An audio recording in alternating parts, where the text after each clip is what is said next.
अमीर वर्सेस गरीब बहन की नवरात्रि। एक गांव के एक चौराहे के दो कोनों पर दो बहनें अपनी ससुराल में रह रही थीं। लेकिन दोनों में से बड़ी बहन गरीब थी और छोटी बहन अमीर थी। अमीर बहन को अपनी अमीरी का बहुत घमंड था, तो वहीं गरीब बहन गरीबी में भी बहुत खुशी से रह रही थी। ये देखो गाइस, मेरा घर कितना बड़ा है और मैं इतने बड़े घर में अकेली रहती हूँ। साथ में मेरा पति भी रहता है। इसलिए कहते हैं शादी हमेशा अमीर घर में ही करो, ना कि गरीब घर में, वरना आपकी बहुत सी ख्वाहिश है बिना पूरी हुई ही रह जाती हैं। श्वेता ऐसा कहने के बाद वीडियो ऑफ कर देती है। इस वीडियो को तो मैं सोशल मीडिया पर अपलोड करूंगी। देखो ध्रुव, कैसे लग रहे हैं हम दोनों? तुम्हें मैंने कितनी बार समझाया है, जब मैं कोई काम कर रहा हूँ तो मेरे पास मत आया करो। जाओ, अब चली जाओ यहाँ से, मुझे काम करने दो। ध्रुव ऐसा कहकर लैपटॉप में काम करने लगता है। श्वेता को ये बहुत अजीब लगता है, लेकिन फिर भी वह नजरअंदाज करके वहां से चली जाती है। तो वहीं दूसरी तरफ उसी के घर के सामने उसकी बड़ी बहन, जो कि बहुत गरीब थी, वह सभी के लिए खाना बनाकर उन्हें खाना दे रही होती है।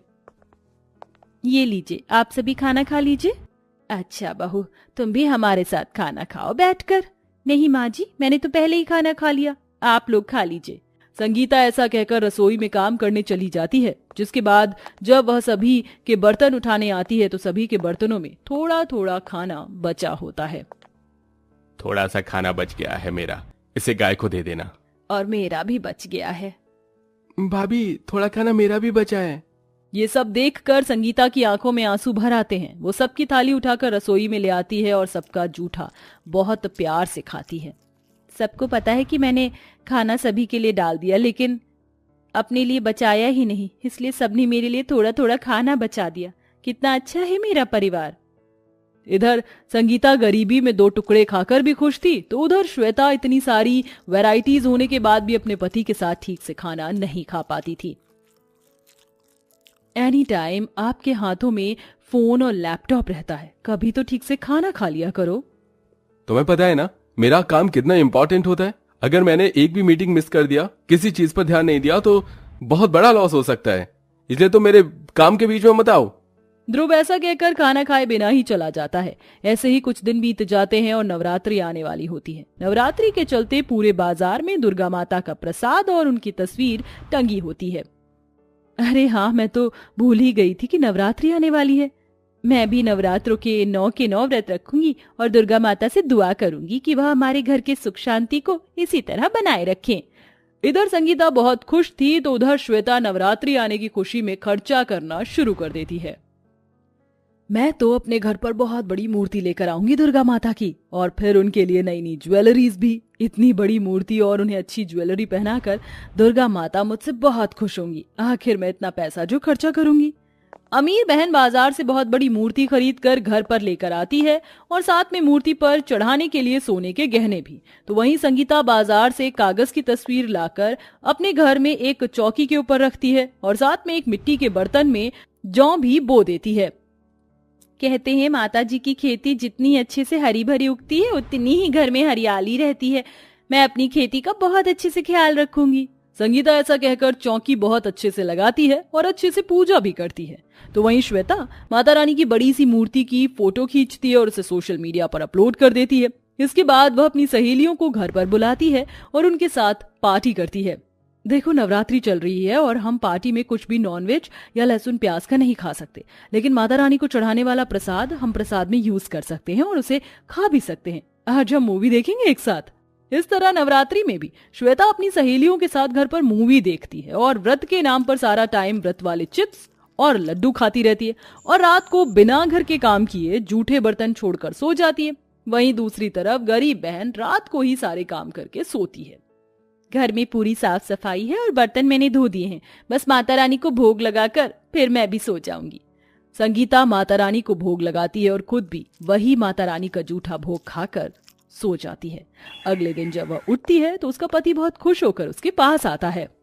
अरे संगीता, तुम्हें पता है कितनी बड़ी खुशखबरी की बात है। खुशखबरी? ऐसी भी क्या खुशखबरी है जो आप इतनी सुबह मुस्कुरा रहे हैं? मुझे भी बताइए।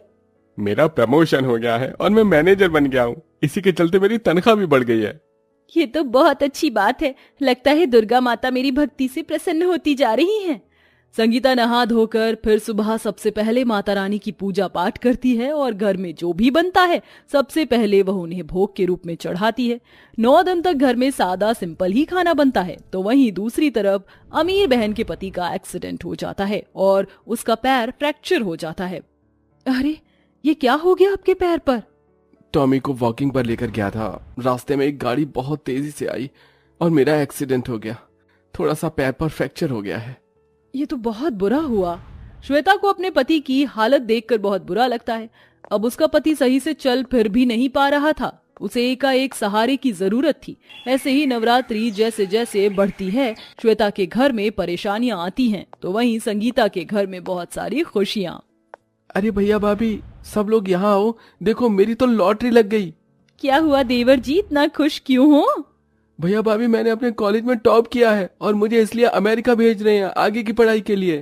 अरे वाह, ये तो और भी ज्यादा खुशखबरी की बात है। अब तो तुम अपनी लाइफ सेट कर लोगे अमेरिका जाकर। हाँ भाभी, ये सब आपकी भक्ति का नतीजा है, जो माता दुर्गा हमारे ऊपर बरस रही है। घर में सब लोग बहुत खुश होते हैं। तो वहीं श्वेता के घर में इतनी परेशानियां आ चुकी थी कि वो बहुत ज्यादा परेशान हो चुकी थी और वह किसी भी तरह दुर्गा माता की पूजा अच्छे से करना चाहती थी।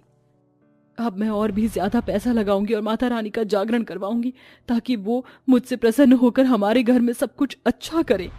श्वेता इसी तरह बहुत पैसे लगाती है और रोजाना माता रानी का बड़ा जागरण करवाना शुरू कर देती है।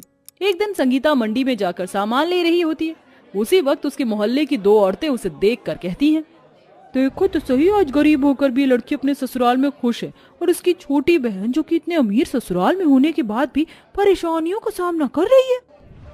मैंने सुना है उसके पति को बहुत बड़ा लॉस हुआ है बिजनेस में। सड़क पर आने की नौबत हो सकती है कुछ ही समय में। ऊपर से इसकी छोटी बहन दिन प्रतिदिन इतना पैसा खर्चा कर रही है जैसे मानो उसे आगे की चिंता ही ना हो। ये सारी बातें सुनने के बाद संगीता को बहुत अजीब सा लगता है। वहीं अगले दिन नौमी का दिन आ जाता है। अपने घर पर संगीता बहुत अच्छे से नौमी करती है और सभी कन्याओं को पेट भर कर प्रसाद खिलाती है। उसके थोड़े प्रसाद में भी सब खुशी से उसके घर से जाते हैं। चलो, मेरी पूजा तो अच्छे से हो गई। एक बार जाकर अपनी छोटी बहन के घर देखती हूँ वो कैसे पूजा कर रही है। जब संगीता अपनी छोटी अमीर बहन के घर आती है तो वह देखती है कि बड़ी सी मूर्ति के पास में, जो कि खेती जरा भी नहीं उग पाई, घर में कूड़ा कचरा इधर उधर पड़ा है और रसोई में गंदे बर्तन पड़े थे। ये सब देखकर संगीता अपनी छोटी बहन से कहती है, श्वेता, ये सब क्या है? दुर्गा माता की नवरात्रि के समय घर की हालत ऐसी नहीं होनी चाहिए। तुम्हारे सारे काम रीति रिवाज से करने थे। तुमने लगता है किसी भी चीज पर ध्यान नहीं दिया, तभी इतनी परेशानियों से जूझ रही हो। दीदी आप यहाँ, मैं तो कोशिश कर रही थी दुर्गा माता को खुश करने की, लेकिन इतने पैसे खर्च कर लिए, लगता है दुर्गा माँ मुझसे खुश नहीं है, तभी मेरे ऊपर इतनी परेशानियां आ रही हैं। तुम चिंता मत करो, दुर्गा माँ तुमसे खुश जरूर होंगी और सब कुछ ठीक हो जाएगा। मैं तुम्हारी मदद करूंगी।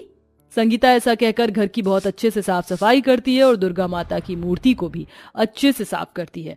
साथ में वह श्वेता के साथ मिलकर उसकी रसोई में माता रानी को चढ़ाने के लिए भोग भी तैयार करती है और प्रसाद बनाकर रख लेती है। अब नियम अनुसार हम लोग कन्याओं को बिठाएंगे और उन्हें भोजन खिलाएंगे। उसके बाद वो कन्याएं हमें आशीर्वाद देंगी। तो इस वक्त दुर्गा माता से अपने घर की सुख शांति मांग लेना और याद रहे, आगे से दुर्गा माता की भक्ति दिल से करना, ना कि पैसों से। संगीता की बात सुनने के बाद श्वेता घर पर 9 कन्याओं को बुलाती है, उन्हें भरपूर खाना भी खिलाती है। वो सभी उसे आशीर्वाद देकर जाती हैं, जिसके बाद वह दुर्गा माता से अपने घर की सुख शांति मांगती है। कुछ दिनों में श्वेता के घर में सब कुछ ठीक हो जाता है और वो बहुत खुश होती है। इसी के चलते वह रोजाना बहुत प्यार और प्रेम से अपने घर के मंदिर में जोत जलाती है और दुर्गा माता की भक्ति करती है, जिसके बाद वह अपने जीवन में खुशी खुशी रहने लगती है।